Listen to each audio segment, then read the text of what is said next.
హనుమకొండ జిల్లా పరకాలలో రేపు ముఖ్యమంత్రి రేవంత్ రెడ్డి పర్యటించనున్నారు. పరకాలలో పలు అభివృద్ధి కార్యక్రమాల్లో ఆయన పాల్గొననున్నారు.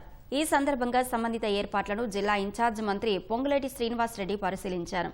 సుమారు 400 కోట్ల నిధుల ప్రారంభోత్సవాలు, శంకుస్థాపన కార్యక్రమంలో ముఖ్యమంత్రి పాల్గొననున్నట్లు వెల్లడించారు.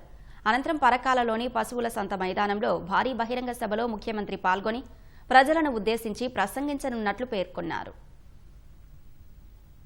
16వ తారీఖు మధ్యాహ్నం 4 గంటలకి గౌరవ ముఖ్యమంత్రి రేవంత్ రెడ్డి గారు వరంగల్ జిల్లాలోని పరకాల నియోజకవర్గానికి రావటం జరుగుతుంది.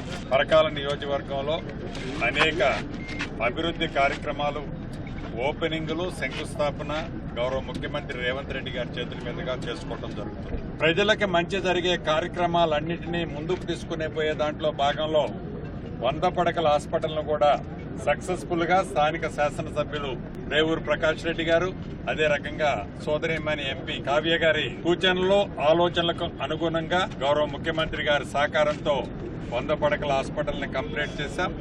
సుమారు కంప్లీట్ అయిన ఓపెనింగ్లు గాని, శంకుస్థాపనలు గాని నాకు తెలిసి ఒక 250 నుంచి 270 కోట్ల రూపాయలు వర్కులు, ఓపెనింగ్లు, శంకుస్థాపనలు రేపు చేయడం జరుగుతుంది.